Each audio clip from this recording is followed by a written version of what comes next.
Hello, everybody. Jack Olmstead, GMO Free News. I'm here again with Keri Webber. She is the angry mom and wife from Flint. Like the Energizer Bunny, she will not stop. She just keeps going and going and going. And how are you today, Keri? Doing all right. Hanging in there. Are you a hero? A Flint water crisis hero? Would you consider yourself a hero? No. No, I have my heroes in this fight. I don't see myself as one of them, no. You've been there for over a year, and you do have battle scars. I do. But for me, this is just who I am. This is what I would do. This is what I'm doing. And not even just my family, but every child, every family. This is just my genetic makeup. Would you consider yourself a role model? Maybe for my kids. Because I've heard that from them. That's not the intent. I'm just trying to do what's right. All right. What's right in your mind? Get help. Get help for everyone. I mean, my issue is the teens and adults are still being left out of it. We are no less affected. I understand. Listen, the little kids, this kills me. And it does cause long-term cognitive issues. And yet, in Mike's case, the severe cardiac issues, just as important. Just as important. Victoria having liver issues and damage at 16. Every bit as important. So my focus has been getting help for everybody, all ages. How about yourself? I don't know. So far, I don't have, I do have a higher blood lead level. So far, I'm not symptomatic.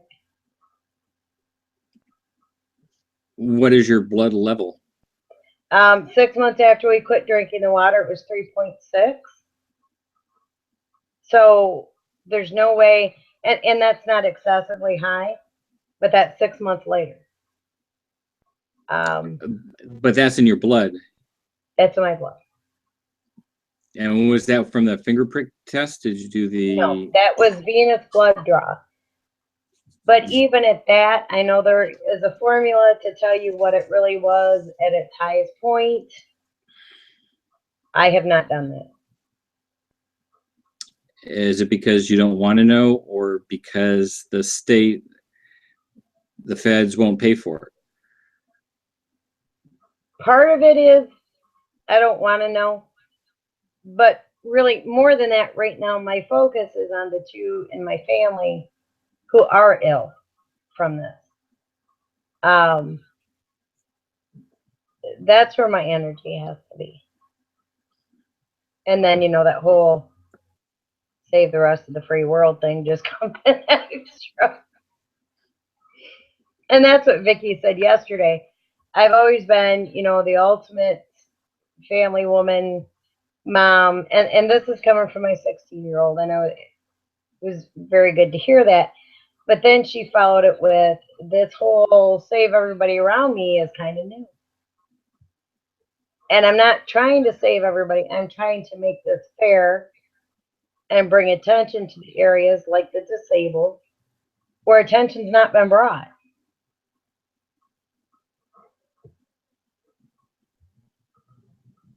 So if that means I have to pursue this at a federal level to get help with the spend down issue, then I will. Because right now, for example, not only was Mike poisoned by the actions of a few, we're getting to pay for that. And that's wrong. It is morally, ethically, fundamentally a zillion different levels of wrong.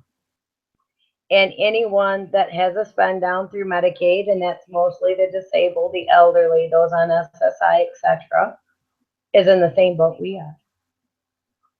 And I find that reprehensible. And I didn't mean for this to be my crusade, but it's become my crusade. Did you have a crusade before this happened, 2014? No. My only quote unquote crusade has been raising my kids to be the best they can be and good, decent, moral human beings. So, and although that's a big enough task all by itself, no, I never had anything else, anything like this. If you had told me 2 years ago I'd be speaking to members of government, I'd be doing the things I'm doing now, I'd have just laughed at you because that's not who I've ever been. That's right. You would say that's not me. No, never. I'm so far outside of who I am. I've always lived kind of a obscure life. Just me and the family. We're very, very close knit.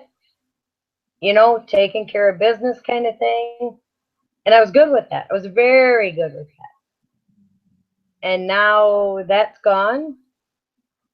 And I'm working on every level to make sure that in times of crisis, man-made or otherwise, people are not being financially punished like Mike and I have run into. So, yeah, I guess this is my thing now. As the state would say about the lead, this is going to be a thing now. Oh, that's right. That was Yes. in the emails. I guess it's going to be a thing now, this Yep. lead in the water in Flint. So this has become my thing.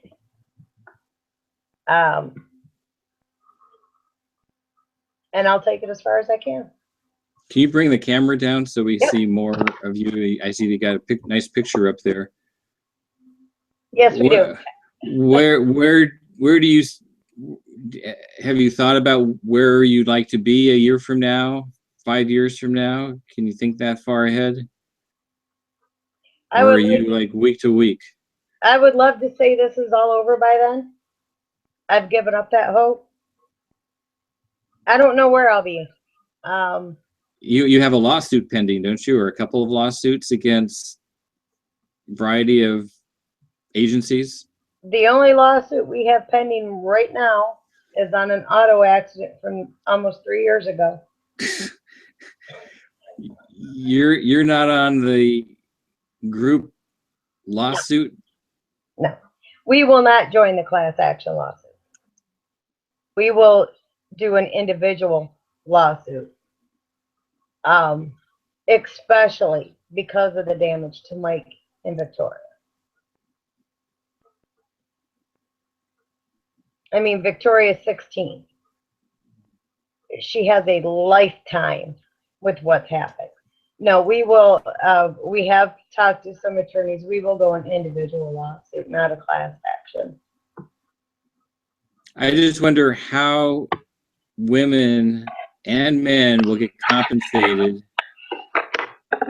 if they decide that they cannot have children based on their lead levels. Will they be compensated for their inability to reproduce? How much do how much do you pay a person that, no fault of their own, fault of the state, cannot reproduce? What price tag do you put on that? See, and to me, that's another incalculable price. And like Victoria has talked about, and Steph, but Vicky more so, she may not even try to have her own. for fear of passing down lead poisoning to our children. And there's Well, when you have when you have a child that is lead poisoned, you have a disabled a human that is disabled, and they can have a whole lot of emotional, physical problems. So you're not bringing in an angel, you're bringing in a devil. right. And that will cause you pain and grief, And it can. and not happiness. And I know, in Vicky's 16, and that's something she's talked about, is looking at adopting instead of having her own. And there's nothing wrong with adoption. I've got an older adopted sister. I think it's a wonderful thing. But I think it's sad that given the actions of a few morons and the state, there's a lot of kids that are going to be making, and young teens and young women making these choices now.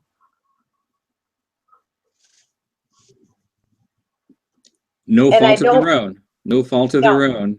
It was the fault, as you say, the morons and the state saying the water is safe. Now, I just have to say, the state and the EPA is saying the water is safe to bathe in. Yet there's an independent scientist that is getting some play out there that says it is not safe to bathe in.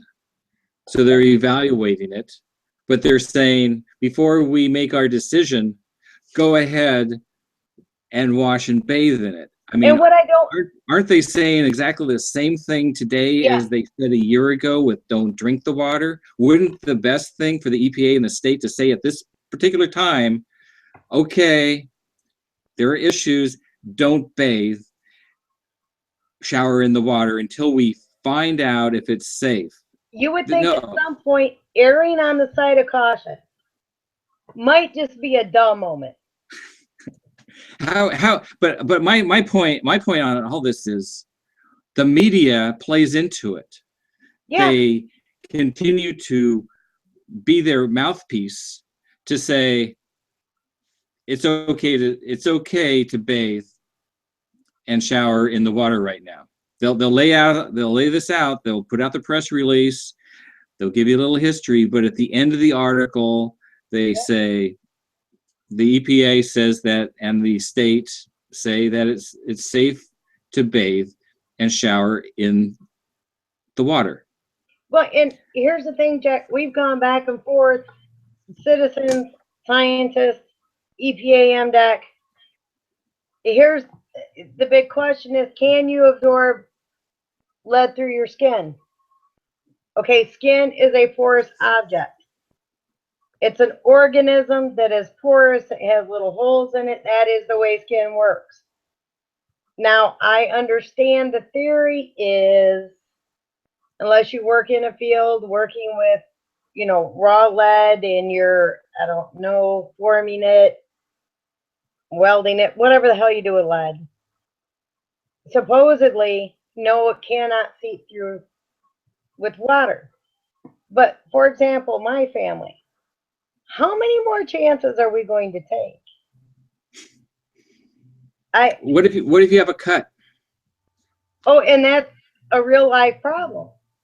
What if you have a paper cut? Right. What if you go out and you exercise and you get a blister on your foot? You don't even know you have it, or you scrape your knee someplace. Right. You don't. It just happens, or you get a mosquito bite. Or a bug bite or something, and then you wash it, scratch it. I mean, there's a whole lot of things that happens with your skin that you are aware of and that you're not aware of, right? Which could be the point of entry for a percentage of lead to enter your body. And then again, it's like, well, there's some people that have thick skin and there's some people that don't have thick skin. It's like we're not talking about one skin fits all. then you got Right. babies, and you've got little kids that are getting all kinds of bruises and bumps and scrapes, and you're going to say to the mothers, it's okay, they can take baths. And I have, and I know you can't see them on here, I have had very small, like pinprick sores on my hand that just from doing dishes, one of them took 2 months of antibiotics and 8 weeks to heal up, turned into this huge purple, just enormous purple mark on my hand. But this water is okay. And that's why, and there's some irony. I'm a giant 4'8". My oldest girl is 5'2". Youngest girl is 5'7". Husband is 6. And for the most part, I insist I'm the one that does the dishes. It's either Mike or I. We don't let the kids do them because we still don't know what we're inhaling. So that's led to all these sores on my hands that take forever to heal up. And like you said, it may be I just caught it on something, never realized it, and all of a sudden it's this big, nasty looking kind of pussy mess. But Mike mentioned the other day, he said, you know, the irony here is you're trying to protect everybody from the inhalation of whatever's in the water. Did you ever think you're the closest to it? Which is true. At 4'8", I'm definitely the closest to the sink. To washing of the dishes. Right. Are you washing, with gloves and a mask on, a hairnet? I mean, do you go into this like it's a toxic waste dump? You need a hazmat suit to do your dishes. I used gloves for a while. That's just to wash your dishes, and then you have to rinse them off with bottled water, right? I use tap water. I can filter the rinse water. We cannot filter the wash water because you can't run hot water through it. And as much fun as it is to be camping and heat your water and then do your dishes, who has time for that at home? With 1,000 other things you have to do a day, kids coming and going, this going on, that going on, this activity, that activity. Okay, being in DC for a few days, the meetings I'm attending. Who has time to spend 3 or 4 hours heating dishwater every couple days? And yet the issue we have here, the longer our water runs, the worse our water gets. So here's the perk of my life. I have to wait in the evening until pretty much everybody's done with the water, whether that showers, whatever. So now you're at 9 or 10 o'clock at night that I can do really cool things like laundry and dishes. But here's the catch. The latest I can do anything is 2 a.m. because I have to have the water off in time for Victoria to get up and get ready for school. Do you know how much laundry I have stacked up? I mean, if I hit every load as soon as the washer goes off, as soon as the dryer goes off, I can get max 4 loads a night for a family of 4. It's not even feasible.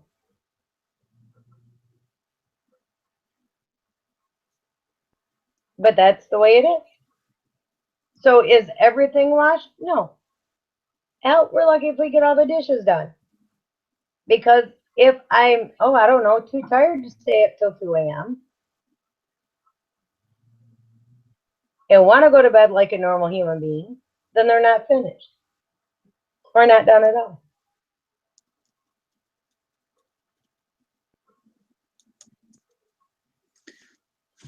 Let's talk about the third hearing in Washington, D.C. That's where we kind of left it at. our last session on Monday. Nightly And whiplash. nightly whiplash? Snidely whiplash. Snidely, yeah. So let me get this up on the screen here, and hopefully I don't. And if I disappear on you, I'll come back and you can just go through your notes. You can just pick it up. So this was. Lots of them. What's that? I have lots of them. Let's see your notes. You do it old school too. I do. Only I went really old school on this one. I was writing on like every surface I could come up with. Here's some. But then when I ran out of paper, I'm not kidding. I wrote on everything I had. And this you wrote on this when you were in the hearing room. This was in the hearing, yep. And then you watched the hearing at home. Yeah. And you sat there with your notebook and you took down more notes. Yeah. So let's go through your notes. All righty. Oh, the second day. Yeah, this is March the 17th, 2016. And so you had the opening remarks from Chavez. Oh, he was awesome. Cummings. Do you remember anything about their opening remarks? Oh, I remember a lot about their opening remarks. I thought Chavez does a really good job summarizing the story of Flint. He has done an incredible job from start to finish, explaining just a quick synopsis of what's happened, how it happened. Yeah.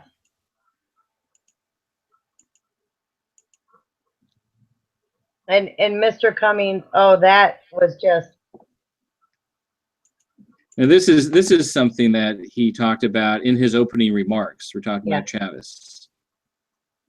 Yeah. When you saw that, because he was showing this for the first time, this was email that they were able to get a hold of that we haven't seen. What did you think about this? I sat there and cried. And I wasn't alone. What a way to, now I understand now. Apparently this is mixed, and I have seen them. This is slightly taken out of context. It has to do with the $500,000, I believe it was $500,000 revolving loan some years ago to Flint, and I mean back in 1992, that went missing. Big shock. A ton of money that came into Flint, and it's disappeared. That's what it looks like this is. But when he said this is going to upset some people, and he read that, the first thing I did was text Stephanie and said, God, please, whatever you do not let Victoria watch the first part of it. Because I don't feel any kid anywhere needs to feel this absolutely useless to their government or any entity. I know for me, it was like a punch in the gut. If you should have seen the reaction in the room. What was it? What was the reaction in the room? It hurt. There was a lot of tears from the Flint folks. Disbelief, horror, and then just tears. This is what we've said all along. We didn't matter. Thank you for putting that in print. That's exactly what they're saying. Depending on, I mean, look, if this really goes back to a loan that was made in 92, I take issue with that too. They're bickering about a loan made 92, 02, 16. 14 years ago? 24 years ago, sorry. No. Yes. Anyways, if that's what this is, then that's stupid all by itself. How do you hold that against people now? Obviously, we don't have the same mayor we had 24 years ago. So either way you read that, it's pretty damning to the people of Flint.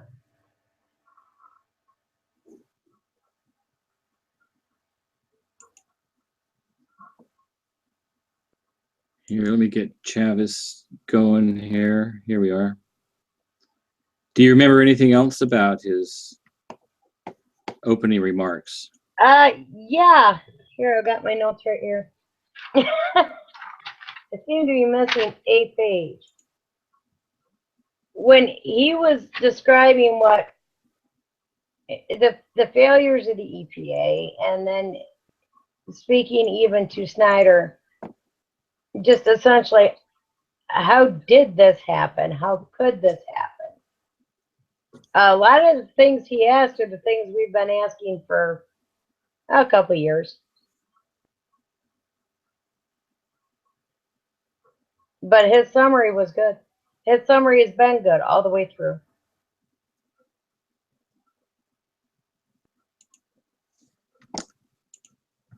Okay. How about Cummings? That man is my personal hero. His summary. I think he had a statement. There are some children in Flint that will not be able to read, see, spot, run. Yeah. And his other comment, we will be long dead. And these children will still be coping with this. This is the legacy that we leave behind. Yep. And he's right. And I don't know about anybody else. I would not want this to be my legacy. And I think in a lot of ways, Snyder doesn't realize yet that that is his legacy. Well, I think he does because he gets up every day and kicks himself. Yeah, I like it. Right. Not in the right places and not hard enough. Just my opinion. Do you have any notes from Cummings' opening remarks? No, because I'm missing that first page. I really don't know where it went. It was in my folder, but it's gone. Okay. I start with, yeah, our good friends that were being grilled. So, okay, we're going to jump ahead here. We've got. They might as well have left their hands down. We got the governor and the administrator for the EPA with their hands in the air, as if they care, saying that everything that they say is going to be the truth, the whole truth, and nothing but the truth. Do they have "So Help Me God" in there? Do they put that piece in there? I do not believe so. I think they just want the truth. Yeah. And here you can see Arthur Woodson back there. Yep. Shooting with his little cell phone. And where are you sitting? I was, I think, 2 rows behind Art and looking at it to the left. To the left. So you're more towards Snyder? Yep. You're behind Snyder. Okay. Yeah, I was like 1 chair over from being directly behind Snyder. The place was packed, wasn't it? Yes, it was. People that came on the Flint buses, some of them were not able to come into the room. The majority of them. Majority, okay. I mean, there were probably maybe 25 residents of Flint in that room. And the rest were in the overflow. Yep. When we finally got into the room, You see all those rows directly behind those two wonderful people? Yeah. All those suits, they were already in and seated. Half of that room was full before the first person walked in the front door. So this is all VIP seating here.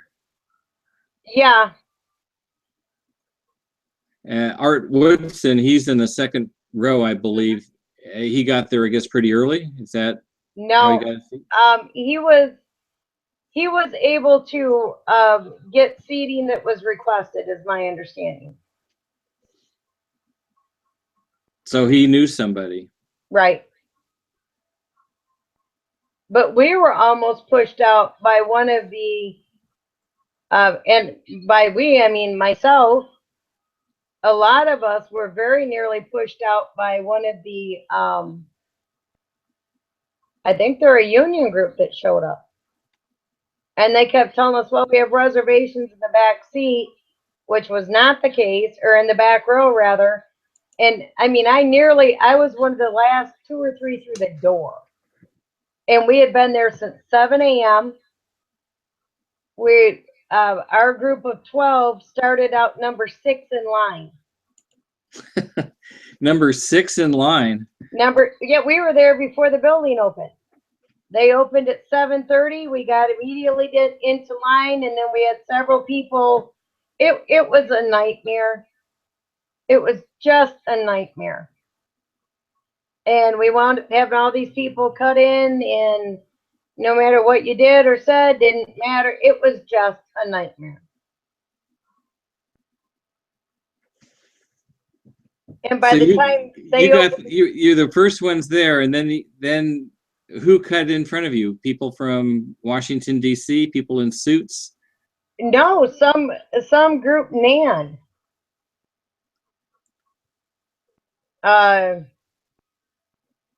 National, I don't know who they are. So there's no line monitor there. Oh, there was, and they were special kind of nasty. Really? But the officers there that day were atrocious. So they allowed the cutting in the line. By the time they showed up, it was done. Didn't matter what we did. And actually, no, some took place after that, and it was approached with them, and because this group Nan told them, well, we have reservations in the last row, they let them stay. But they were not all in the last row, I promise you.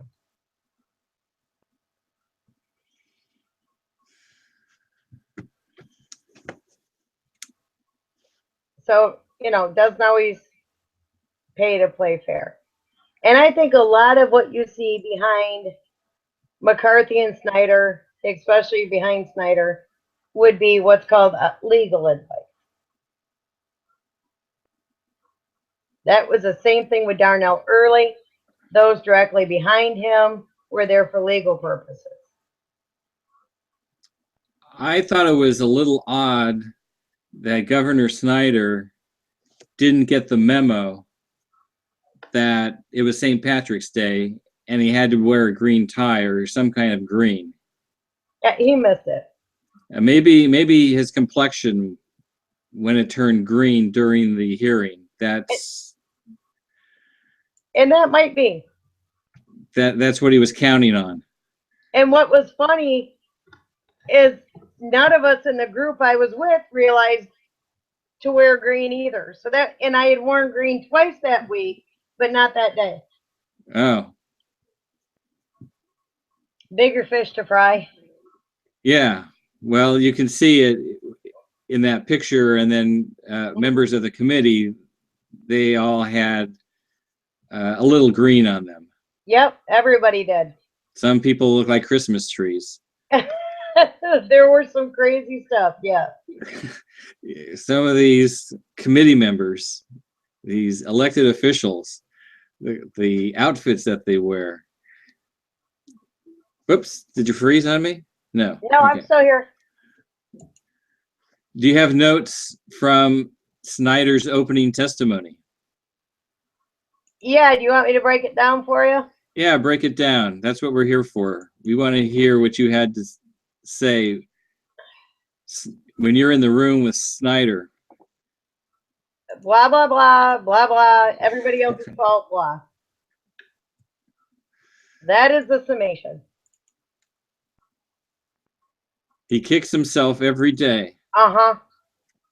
Yeah, and it's all his fault, too, for 32 seconds at most, until he blames everybody else around him. He takes that responsibility until he doesn't, and it's the MDEQ, it's the culture of the offices. Okay, then who creates that? Who sets that tone? And I said it before I left, and it cracked me up because I heard it there, and I've said this for the last several weeks, especially on Facebook, that and it did crack me up when I heard it there. I really don't think he was in a coma for a year. And one of the Congress people actually said that, and I'm like, hey, that was mine. You can see how nervous he is on this video when he has only one hand up. Mm-hmm. It's shaking pretty bad. He was so nervous. You could just see his whole person shake. And then, of course, at one point further in the hearing, he gets so angry. And the further it went, he got more and more red. I was afraid at one point he might, his head may actually explode. I wondered about his blood pressure.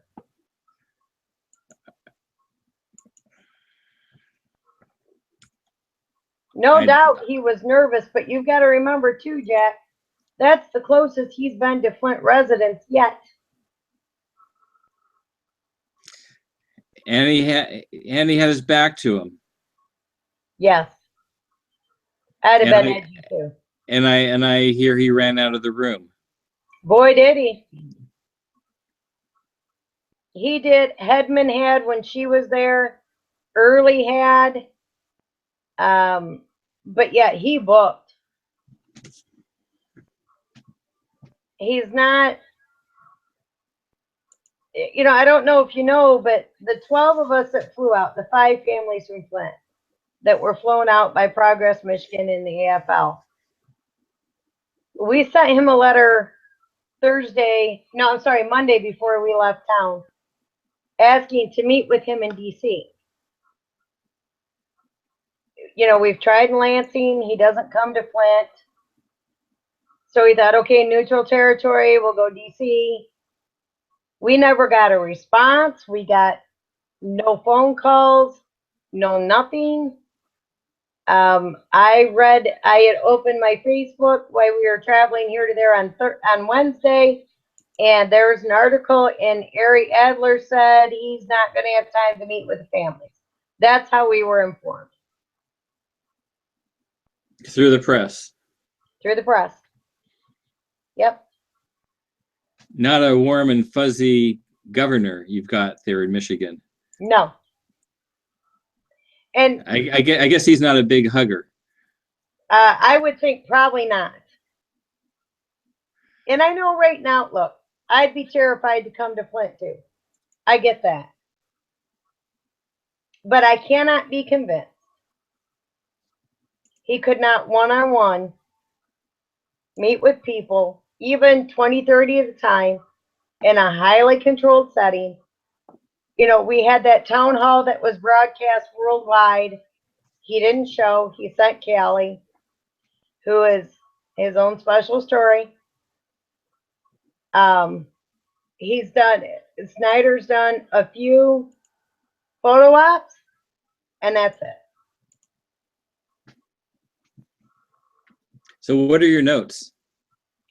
My notes on his, basically, I was so irritated, Jack. The way he talks about how he moved on it right away, which is a lie. God, if that was any bigger of a lie. Then he went on to talk about, of course, how everybody else failed, but the buck stops with him. That was a big underscore point.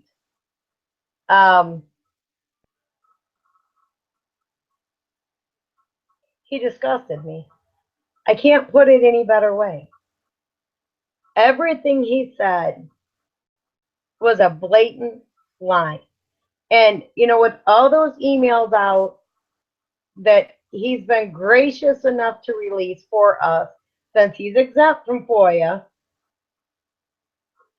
we really have to believe his 30 or 40 top aides knew, and he had no clue. And I can't believe that.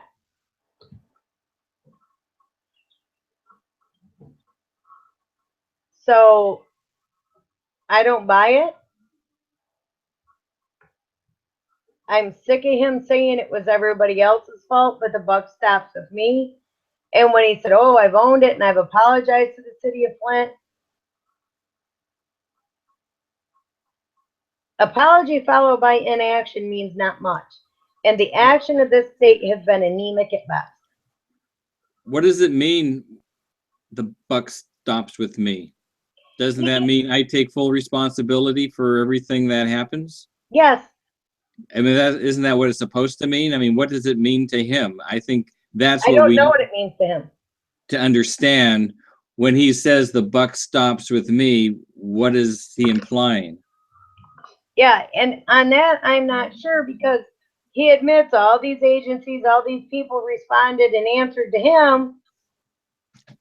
And he says the buck stops with me. I take full responsibility. And in the same breath, it's the MDEQ's fault. It's the EPA's fault. But still, the MDEQ is under his control. Directly, yes. It's one of his agencies. Yeah. He is at the top of the pyramid for the MDEQ. Same with the emergency manager. Yeah. Well, the emergency manager has a direct line to the governor. That's kind of how the pyramid works. Right. That's direct the only line they report to. Well, you got that intermediary, the treasurer, that has to approve any expenditures over $2 or something like that, $2.50. 2.25 this week, Jack. 2.25, yeah. But the treasurer works at the bidding of the governor. Yes. All these people, except for the EPA, directly answer to Snyder. So when he says, I take the responsibility, it should be period, end of sentence, not but.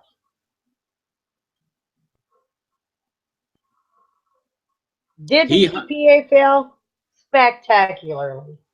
Well, the EPA was the top cop in the region. I mean, that's what Dr. Edwards continues to talk about. That's the nail that he continues to hit. That the federal government is the top cop. Yep. And the MDEQ and the people that worked for Snyder, they were engaged in criminal activities. Yes. And the top cop in the area, the land, the EPA, became compadres of these criminals. It's like the bank robber that goes into the bank, meets up with the security guards, and they work a little deal. Right. They're not going to take all the money. They're just going to take some of the money. They negotiate. And I know. But all the money is gone, and everybody is shrugging their shoulders like, I don't know what happened to it. Who's got most of the blame, the criminals or the cops? Actually, the cops become the criminals. There is no distinction. Once they enter into a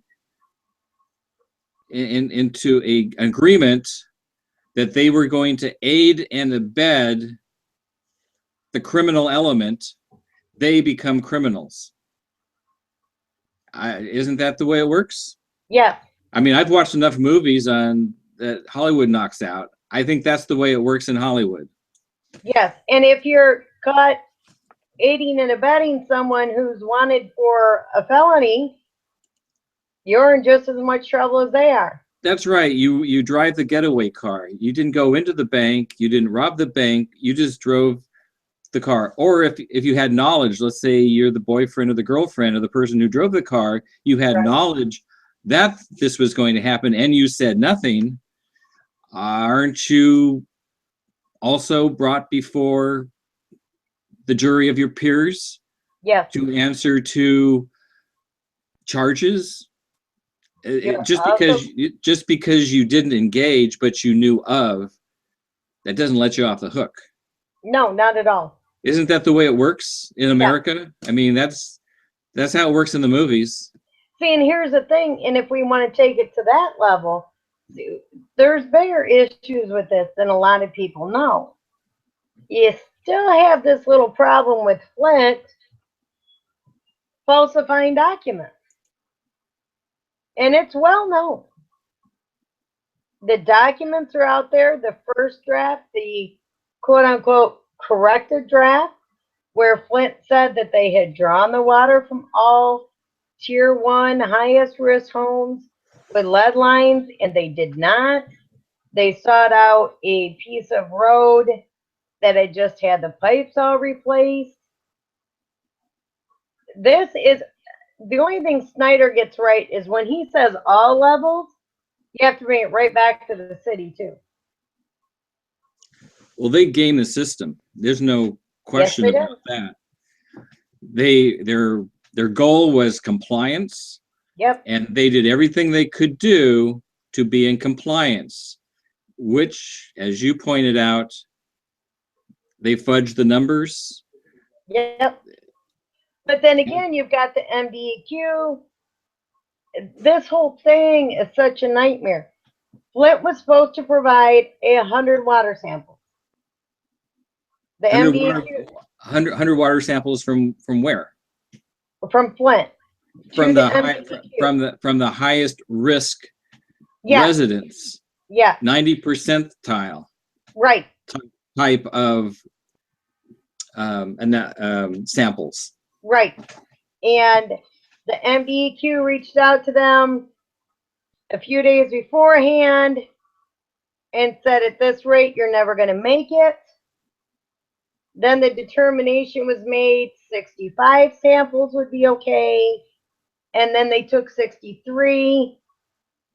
And they took, of course, Leanne Walters' test up in one other home, calling them anomalies because the lead was off the charts. Well, because if they included them, then they wouldn't be in compliance. Exactly. They could be off the chart. I mean, we could argue that they're off the chart, but the reason why, if they were left in, then the city would not be in compliance. They wouldn't hit that magic number, whatever it is. So they game the system. So here you've got an overseer, which is the state overseeing the city, and they enter into an agreement to engage in criminal behavior. Right. And you have the city involving in criminal behavior. You have the MDEQ telling the EPA early on, of course, Flint's using corrosion control. It was several months before the MDEQ finally said, yeah, well, not really. So there are so many levels, so many places this could have been fixed. So many. If anyone had done their job right, had they just told the truth, had they acted out with any kind of intestinal fortitude, so much would have been avoided. Let's say if they went to church, if they were God-fearing people, right? If they had a soul, if they believed, if they had any belief system at all, if they had a backbone. And if they felt guilty, if they felt guilty for taking money for a job they weren't doing. How about just the conscience? And see, right now, the thing that disturbs me is in Flint, some of these key players are being overlooked. Dayne Welling, Howard Croft, these people are just as complicit in this as anybody else. And I really don't want them forgotten. They are not innocent by any stretch. And that's what killed me about Dayne was his choir boy routine. Oh, woe is me. Look how innocent I am. Are you kidding me? Those of us that live here, that watched him, that know him, that are privy to what was going on, know there could be nothing further than the truth. Nothing. We could say that he was the boyfriend of the person that drove the getaway car. Exactly. We could Only just say that. Worse. What's that? In a lot of aspects, he's worse than that. Well, we could say that he drove the getaway car, or we could say that he was part of the group that went in to rob the bank. And never shot maybe he never fired the gun. Never fired the gun that killed the passerby, yep. or the bank teller. But he was there, but he had knowledge. He was somewhere in that group. He was not an innocent bystander. No. That heard about this from the morning news. No, and he keeps trying to sell that, and I don't know. Snyder and he kind of are using the same defense. That's what I was just going to say. I did not know. They're trying to take the same tack. Well, they probably, their lawyers are probably talking. I would imagine. I just think it's sad. If the way I am, I don't want any one person to take all the blame because, oh God, this is such a mess. But if each person that had a hand in this would stand up and simply say, this is my piece, I own it. Do you know how far that would go? But all we're getting is denials, claims of innocence. This is the biggest charade I have ever seen.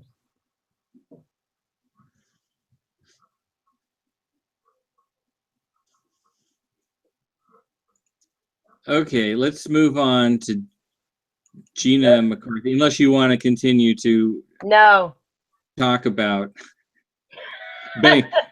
banks, cops and robbers. Here we go again. Here's the next one. She at least wore green. She did wear green. She is the head of the EPA, Environmental Protection Agency, so she should know what color to wear on St. Patrick's Day. One would think. And she came. She did not disappoint. She came wearing green. And that is the beginning of end of anything good she did. What do you think of her hairstyle? I don't think there's anything natural about it. No, it's different. It's different. It's all spiky, you know? Yeah. Yeah, that surprised me. I guess she wasn't what I pictured. You know, you get a certain picture of people in your mind. But she wasn't what I pictured. So she sits there old school. I really have to hand it to the people that give testimony. They don't show up with their laptops, with their iPads, or with their phones. They show up and they spread out all this paper and look at the paper. It's not a printout. This is all handwritten stuff, little Post-it notes here, there, and everywhere, little paper clips on this group of paper and that group of paper. And she's got her pen. She's ready to write some more notes down here, create some more of these chicken scratches, these chicken scrawls that only she can probably read. Right. she she started out her opening statement with essentially, yeah, we aren't perfect, but we didn't do anything wrong. And that stayed her mantra the whole time. She was asked over and over and over again, did you do anything wrong? Yes or no. We're just going to have a yes or no answer. Yep. Yes or no. Did the EPA do anything wrong? Yep. And she laughed. She laughed. She snickered. She said, I can't answer that yes or no. What was the answer that she gave? I'm sure you know that by heart. I think she said we could have moved faster, but we didn't do anything wrong. We could have done things better, but Right. we didn't do anything wrong. Now, if that's not a legal answer, I've never heard of one. Yes, like a lawyer-driven. Yes or no. It's a simple yes or no question. Yes or no. Did the EPA do anything wrong in this whole debacle? What was even more disturbing is her claim that dear Ms. Hedman was so courageous for resigning.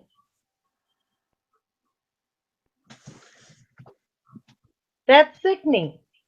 She wasn't courageous. It was pretty amazing how each one of them supported the other. And don't they, though? Susan Hedman supported Gina. Gina supported Susan.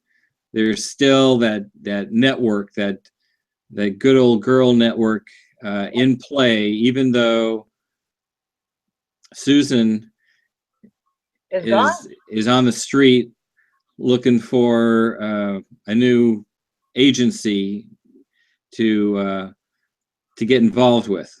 Oh shoot, Susan's on the street. She resigned. She took her whole benefit package. She's got everything. Good old Sue baby's going to be just fine. I know she's going to be just fine. But really, I think what floats her boat is being in control. Yes. And driving the boat. That's what Susan likes to do. She wants to drive the boat. She doesn't want to be a floater. She doesn't want to be on the boat. She wants to drive the boat. And I would agree, both of them are like that. Now, they're driven by the authority, the power, the position of their positions. Yes. I don't think they're going to go away and plant daisies and listen to the songbirds in the morning. But if anybody in this government gives Hedman another job, they need their head examined. Because this obviously is not Hedman's first problem. It's one of a series of problems. Let's look at Early, Darnell Early. Oh my God. He goes from emergency manager to a raise to go dismantle the educational system in Detroit. And you would have to say, who in their right mind would give this man a raise, Rick, and more authority? You're talking about government, and you're talking about people that scratch each other's backs. She has proven, Susan Hedman has proven to be a soldier, a good soldier. Well, she'll toe the party line. She toes the party line. She did not give up anything. She held her tongue. She is a good soldier. And that's what they want in Washington, D.C. with these agencies are soldiers that will do the bidding of the director or of the president or whoever's got the control. She has shown her loyalty. Well, and that is true. Now, I'm going to go totally sexist for a minute. Are you ready? Yeah. I really am. Most women, and because we're talking about two women are born with something called maternal instinct. Not saying men don't love kids, don't get me wrong. But what floored me is these two women, knowing the harm that has befallen children, continue to be absolutely amoral, unhindered, non-repentant, non-caring, non-feeling, non-human. That is not your typical female of any species. And I know this is a world of equality, and that's fine. But in this case, normally women will not let harm fall on children. And not only did they don't feel bad about it. I struggled with that as a female. I don't get that mindset because I don't care if it's my kid or somebody else's kid. And I realize that's the way I'm wired, but I know a whole lot of women that feel the same way.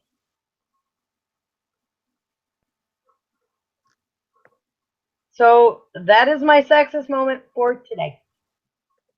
I just don't understand how two women have let this happen, and yet they say so stoic. We did nothing wrong. We did nothing wrong. It's all okay. I personally, male or female, couldn't live with myself, given that I'm female. I know I couldn't live with myself.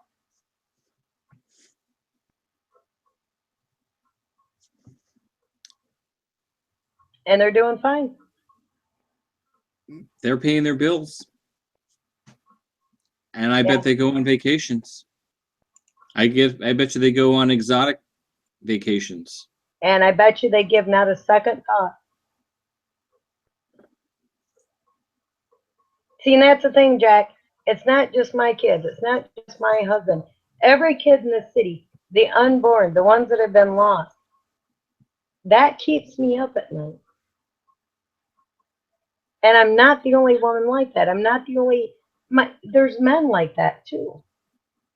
And that these two that had all the power, had all the control, can be so blasé. You said before, do they have a soul? I don't know if they're without a soul or if they are lacking what is required to be a human being.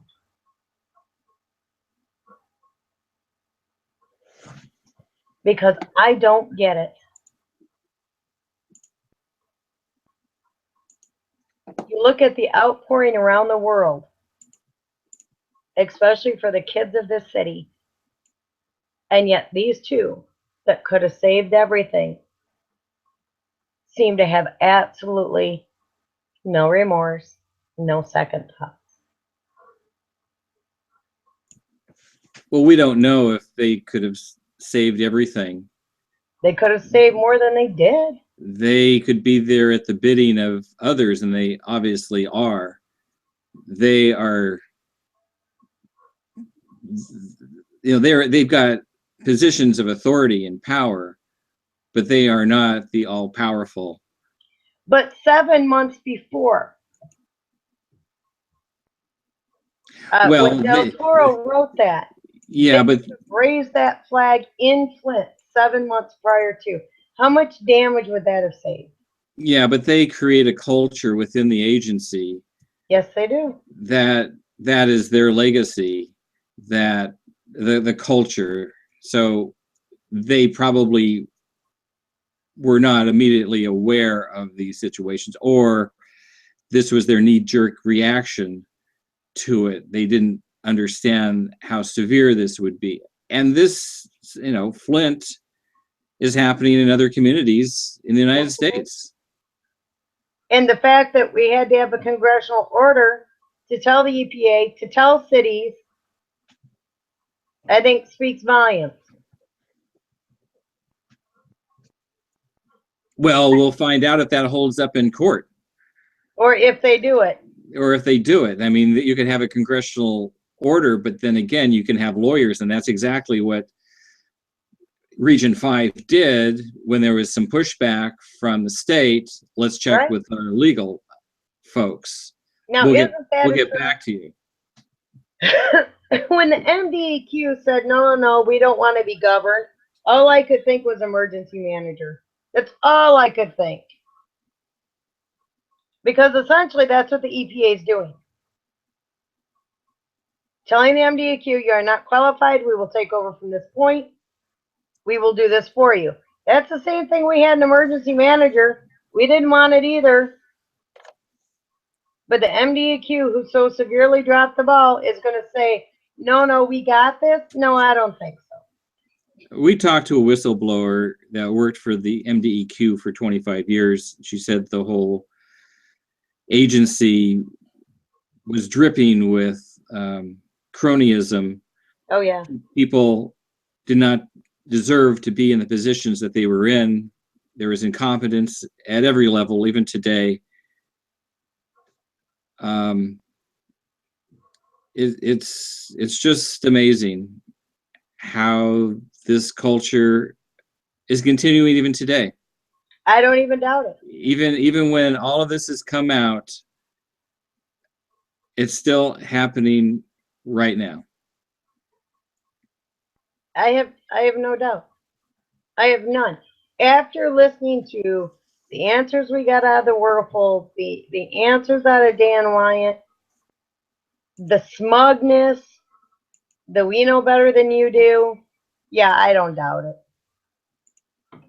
And I'm not sure it's a culture they can ever get rid of now.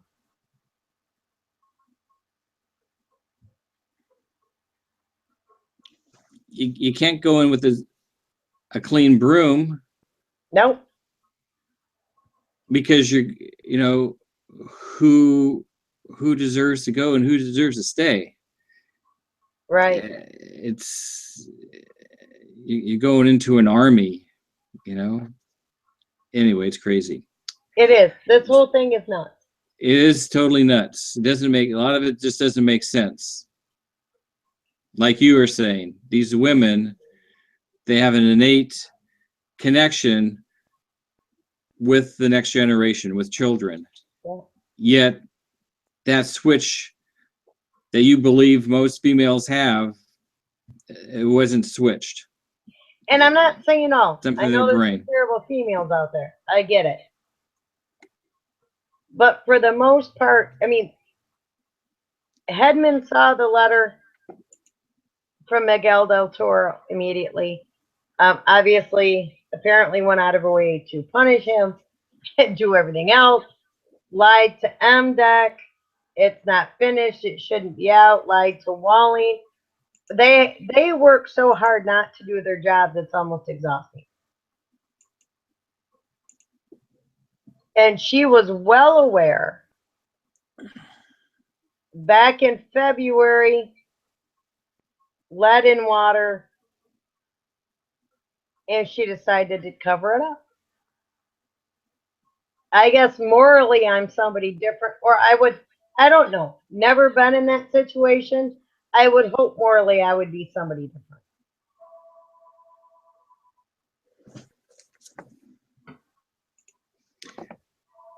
Okay, so do you want to move along to some of the questioning? Here, we've got your representative from Michigan. Not mine. He just Wahlberg. Oh, Wahlberg. Yeah, he's mine. Sorry, I thought you meant Snyder.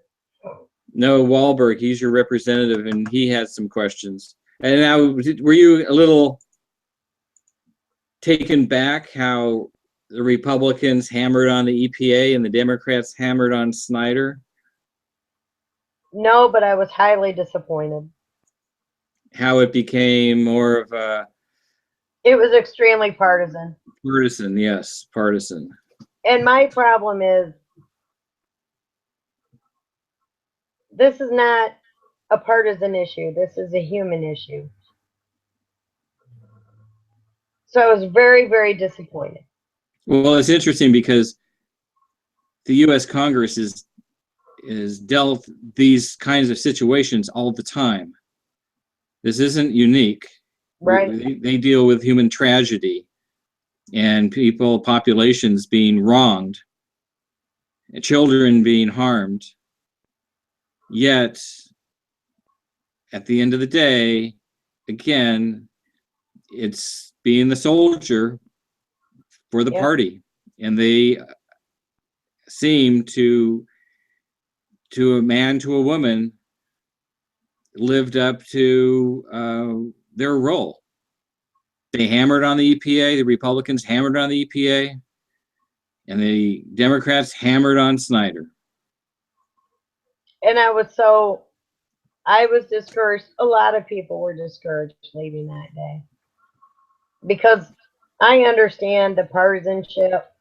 Again, maybe I'm just a weird human being. I don't think it should matter. But the problem is too, I know there's been a ton of work on the Republican side to really break down, defund the EPA.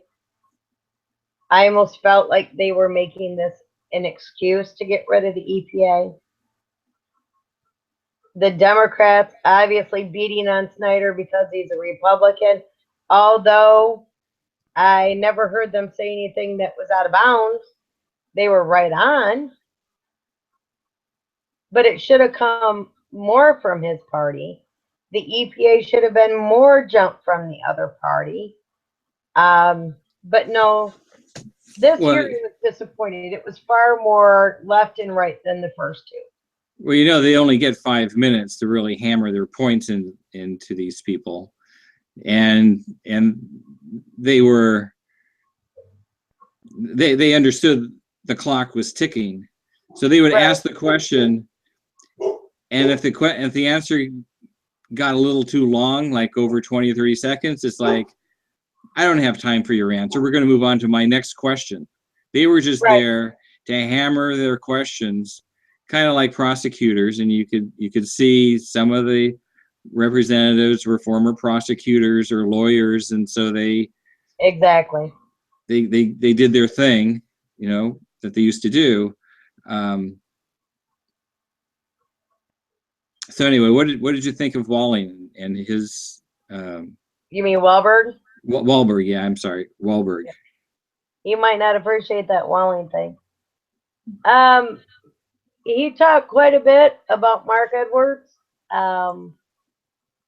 They love Mark Edwards, don't they? And they should. All of them. I mean, that cuts across party lines. Democrats and Republicans seem to love Mark Edwards. Mark Edwards and Leanne both. And Leanne, that's right. Yep. A lot of credit for her, as which there should be. I don't know how many people could have stood up and fought quite like Leanne. I mean, she took a lot. But yeah, hang on, I'm looking at my notes. He dealt with that quite a while. And really with the fact that Snyder took till October 2nd. But even better yet, McCarthy and the EPA showed up February 15th. 15th or 5th? February 15th, 2016. Yeah. Actually, a day before the congressional. I think the first congressional hearing was on the 3rd, February 3rd. On the 3rd. Yep. So she showed up the day before the congressional hearing, which must have been the 2nd. It was the beginning of February. Yeah, isn't it? And I mean, I guess living it, I had realized it, but I had never put the dates together that way. And really, he hit on both of them some. He went after Snyder. He went after the EPA. The complete failure of the EPA to respond until almost a year after Miguel's letter. And see, October, November, December, 4 months after the state of emergency. that Snyder finally called. Our mayor rather called it back in December. And Snyder did, October 2nd was when he came out and said we shouldn't be drinking the water. But there again, you've got January 16th before he bothers to mention, oops, that Legionnaires issue.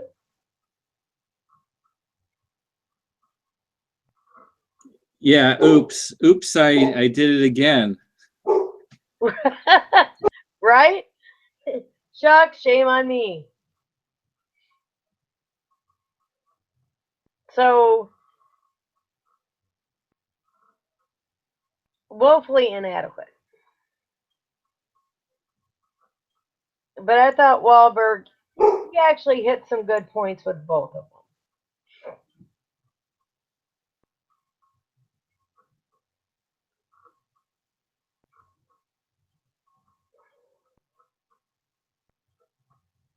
The sad thing is just, and I don't mean this to be mean or rude, just a true feeling. Looking at him really just makes my stomach sink. You're talking about your governor. Yeah. The current sitting governor. Yes. To change topics a little bit. Yes. Easter Sunday is coming up this weekend. Yes, it is. And that is going to be the kickoff for the Snyder recall. Yes, it is. How engaged are you going to be in the recall? I'll be right out there, paper in hand. I'm going to help with it. Steph's going to help with it. Vic's going to help with it. Helping get signatures. Is Mayor Keri Webber going to sign the petition? I don't know. Will any members of the Flint City Council sign the petition? I would imagine maybe a few, yeah. I would think Eric Mays would be right at the top of the list. He'd be the first one to anybody else on the city council that would sign the petition. Got a couple of guesses, people that might, but I'm not certain. And I don't envy Mayor Webber at all, because as long as Whiplash is in there, she's forced into a situation. She has to work with him, like him or not. And I don't think I could, but if you watch a lot of her body language during their conferences and her expressions, it says everything. How about Dr. Mona Hatisha? Is she going to sign the petition? My guess? I'm not sure. 50-50. Yeah, maybe 30-70. What's the 70? That she would. I know some people are saying, look, he feels guilty. Let's work out that guilt. Get this stuff fixed. To me, seriously, it's like waiting for your abuser to fix things. And I disagree. But that's my personal feeling. I don't want Rick trying to fix things, because still the response is still anemic. It has been since October. We are still not getting all the help we need. I don't understand. I don't get this, Jack. Water buffaloes can be popped up anywhere in the world in a matter of an hour. Why do we still not have them in Flint? Maybe they're just waiting for the weather to change. Yeah, I'm going to change somebody's weather. There's no plan. There's no plan. And some company, God bless them, has donated a ton of the portable showers you heat up in the sun. I don't know if you've seen that. Oh yeah, Coleman. Yes, Coleman.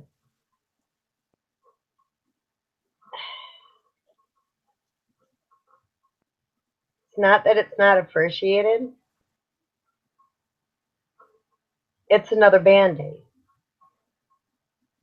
on a gushing arterial wound. There are things that could be done for us now to get clean running water in the homes, and they're not happening. The longer this goes on, the longer we don't think it's going to happen. The more we remain afraid of what we've got. Bottled water, we can't live off this forever.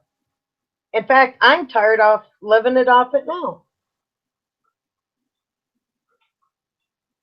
Camping is fun, but you usually go home. Unless you're in a third world country. Right. And we're getting close. You're in a third world country, your day revolves around getting clean water. Yep. And when you have to, or you ride a bike and it takes you a long time to get your water. Right. They have special bicycles that they made to carry like 5-10 gallon containers on the bicycles. That's how they're made, so that people can get clean water from one source, from one place to another. See, and that just, that maybe that's the next truck or the next car that GM should design. the Flint water, just for Flint, the Flint water truck. It is just, it's so frustrating. They can employ people from Flint to build it. There you go. And then the government can buy it and give it to the people of Flint, so they can get the water. That's right. They can get the water to their families, to their neighborhoods. I think that corporations are always looking for the silver lining in these tragedies. Maybe that's it. They come up with the Flint water truck. Wouldn't that be? I think it would fly. And maybe they sell it to third world countries. How's that? There you go. In their spare time, with those extra 4 trucks we don't need. It's just a bummer. It's really disturbing. There you go. Flint strong. There you go. That's what we'll put. That's the motto. Flint strong. That's funny. Any other? I know you got notes. Oh, I do. I loved several that called for the governor and McCarthy to resign. Ms. Duckworth was one from Illinois. Oh, the woman, Duckworth. You know what was disturbing about hers, too? She was talking about, in Illinois. Now, this is still Region 5 EPA. In order to get enough testing samples, EPA employees were testing their own homes outside of the high-risk areas. So this is not a one-shot, oops, kind of thing. That really shocked me.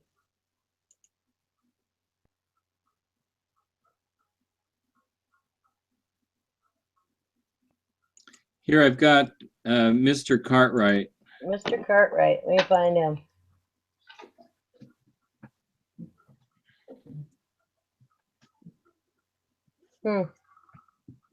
You don't remember him grilling the mayor? I mean the governor? Yeah. I know he went at, here he is. I had to find him. Yes, he was the one towards the end. Hold on. I see. I see. I'm trying to get the image where he puts his hands in the air. He talks about the defense Yes. that husbands would have for their wife. Yep, there's a failure at all levels. That really struck a note. He was one of the first ones too. Yes. I think he was the first one to ask questions. Yep, and that comment, as difficult as it was, I thought was very, very telling. And he's right. This will become a new excuse chain.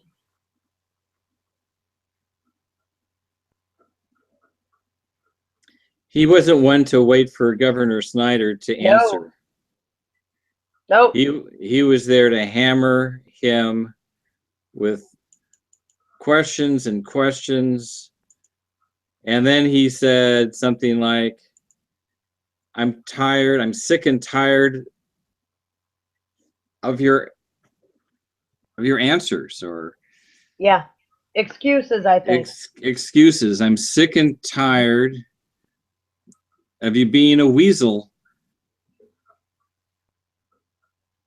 My favorite one, and I believe it was him as well. He has a vocabulary. Yes, he does. But I think he's done this a number of times. I do too. I think he was the one that said, plausible deniability only works when it's plausible. That's him. That's Cartwright. Yep. And he was dead straight. And he made my coma comment that unless you were in a medically induced coma for the last year, you knew. So yes, I really appreciated his thoughts. See,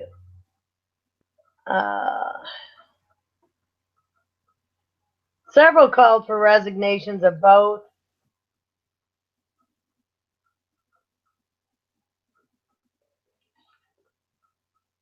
I'm looking here. Yeah, Micah from Florida. Okay, let me see if I can find Micah here from Florida. I wanted to get Cartwright's hands in the air, but oh yeah, go ahead. I can't seem to. I didn't know he talked so much. Yeah, I think actually it was 2 different occasions, but I'm not.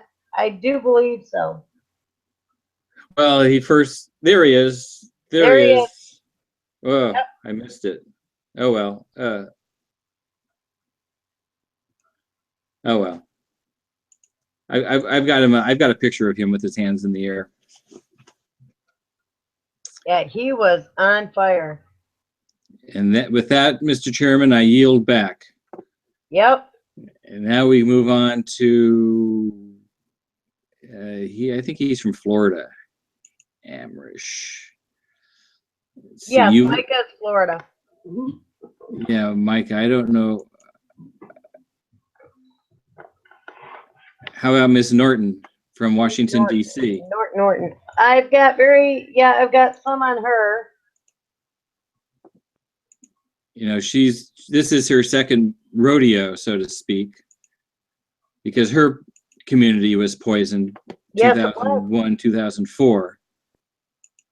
And one comment she made too is that it seems like the first thing the EPA does immediately takes an aggressive attempt to discredit the citizens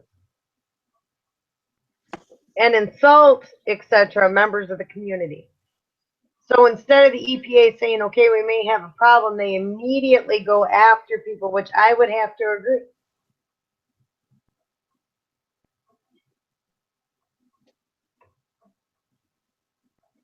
Just like they did with Mark again, just like they did with Dr. Hannah again. Just like they're doing with water defense. Yes. Scott Smith, when he's out there saying it's not safe to to bathe in the water here. The Yep. EPA is looking into his personal life, looking at, this guy has an axe to grind. But at least they're talking to him. They say they're sharing notes. Well, that's helpful. But of course, we all know the water's safe to bathe in. We're just going through the formalities here. Well, and they're showing notes, and Rick's kicking himself, and it's been a good day. They have a wonderful life, and I guess a very short conscience, or not a conscience at all. Short long-term memory. I've had people mention I should run like for 9th Ward City Council person. And my pat answer has become, I choose to have a soul. So I'm going to pass. And I'm not saying I'd have to give it up at that level. But there is no way. There's Mr. Micah.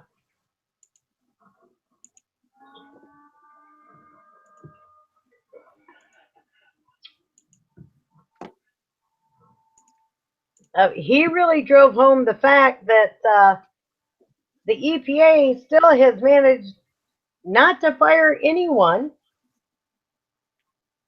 and they're still getting their vacation time and have since the Flint poisoning was going on. He mentioned that Del Toro, this is one I so agree with. Miguel Del Toro should be given a Congressional Gold Medal. I absolutely agree with that. In fact, I think it should already be done. And yet, if you ask Miguel, he says, I'm simply doing my job. Which he was. He just happened to be the only one doing his job. I think he has said, wouldn't it be unusual not to get medals for doing your job? Yeah. He didn't go over and beyond his job duties. Right. He simply did his job. Right. And he is a very incredibly humble man. Wonderful man. In your opinion, who gets the Humble Award here? Or who gets Humble Awards in the Flint water crisis? Miguel and Mark Edwards. Leanne. But personally dealing, I mean, Well, how about you? Do you get a Humble Award? You're pretty humble about this. You're fighting for the residents. I don't know. It's all for one for all. I just get the. You're like a short musketeer. Yeah, I'm a very short mouth. See, and I just don't see myself that way. I'm just who I am.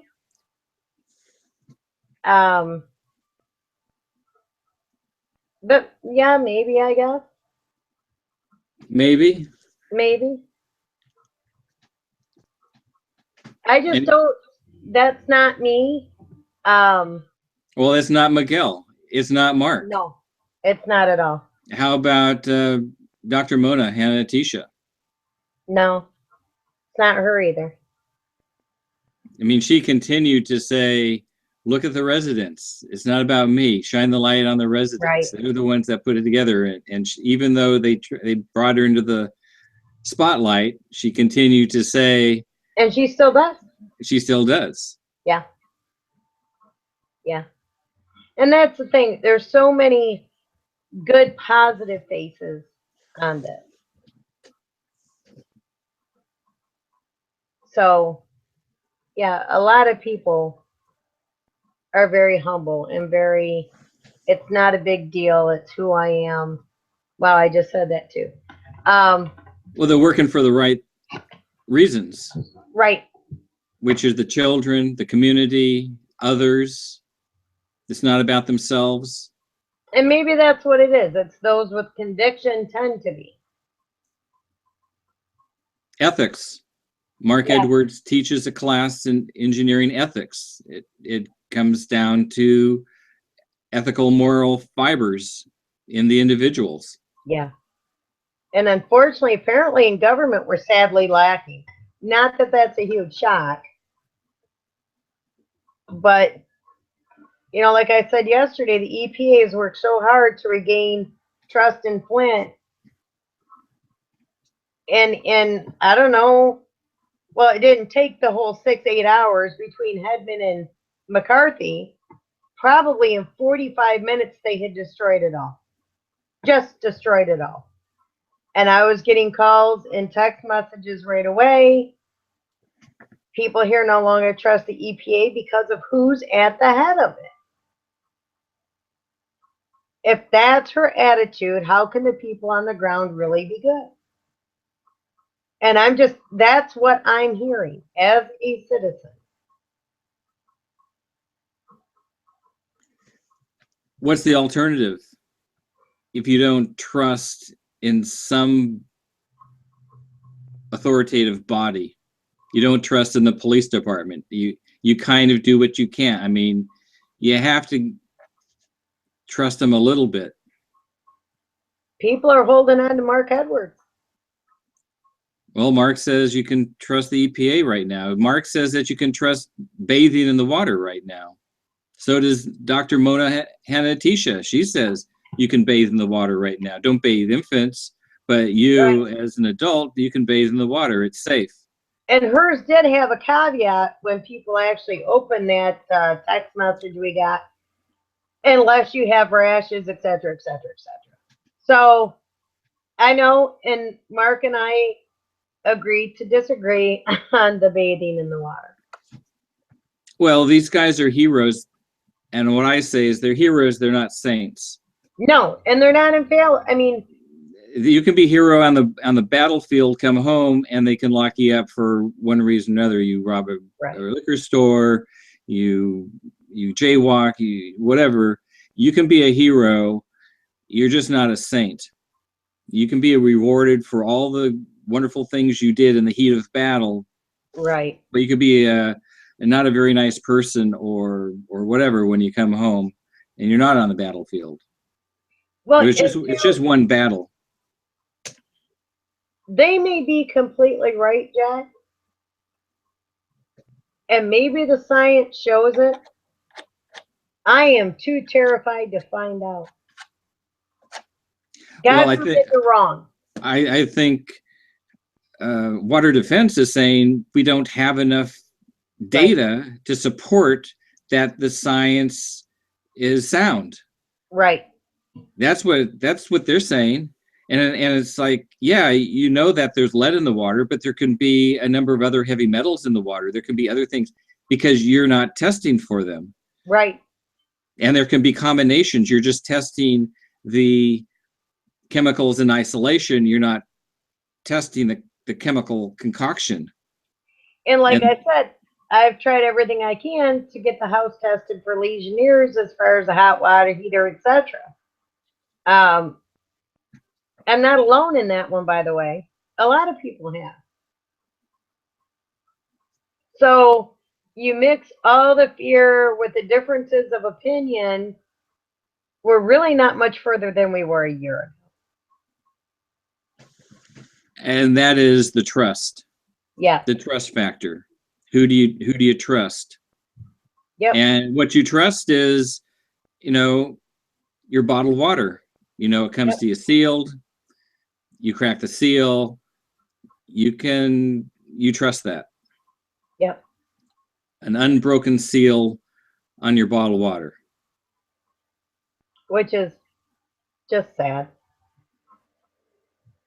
You can't trust your tap. Nope. Nope. You can trust that when you flush your toilet that it goes away, right? Yep, that we can still trust. And the laundry may or may not be clean. Well, that's a whole nother issue. Right. The corrosive nature of the water could be destroying your washing machine. Yep. What do you do when you have to buy a second or third washer? Yeah. See, we don't know. It's And then everything. it goes into clothes. And the crazy thing is they can test your house one day, the next day you have lead particles that get dislodged, and it gets into your water filter, or into your clothes. I mean, you don't know day to day. No. It's And a it's crapshoot. very Every time that fluid. you turn on the water, it's a crapshoot. Yep. And it's a crapshoot that you didn't want to be in the game. The state put you in the game, and they're sorry. That's what you got. And the guy at the helm kicks himself every day, but not in the right spots and not hard enough. Right. Because we could help with that.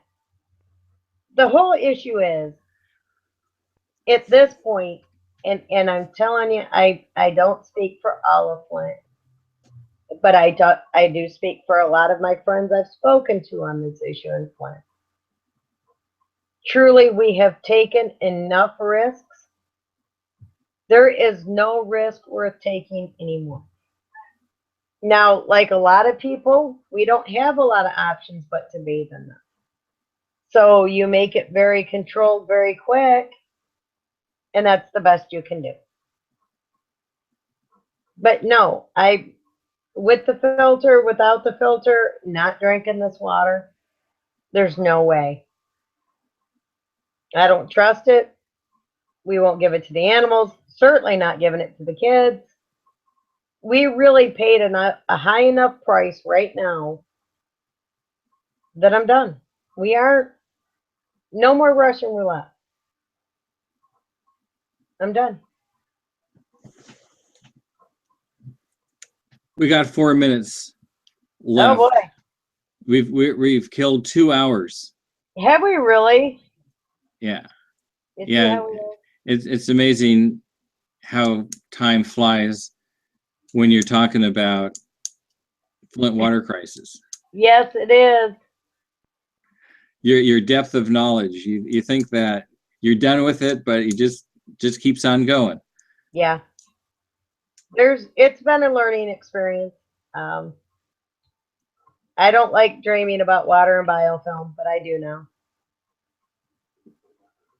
Anything else you want to say about theory number 3? Oh yes, one of my favorite. Heist from Georgia. Let me see if I can find Heist from Georgia. I remember.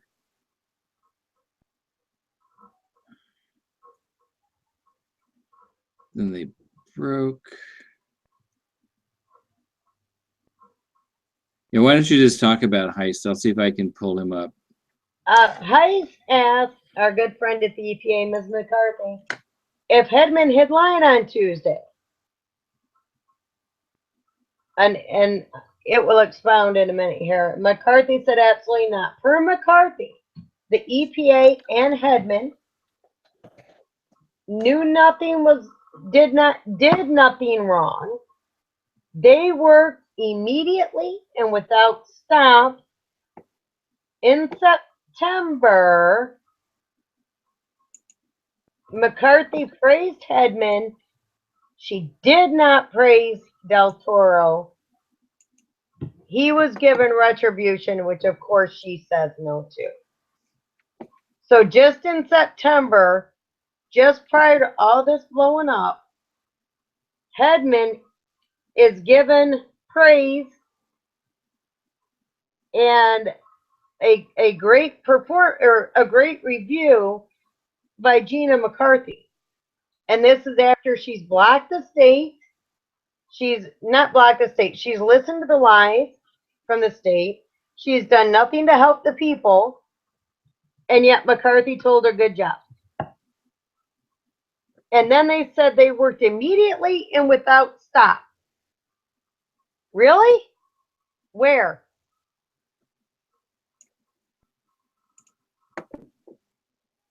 There he is.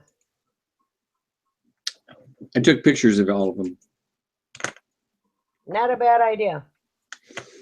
But yeah, her comment, they worked immediately without stop.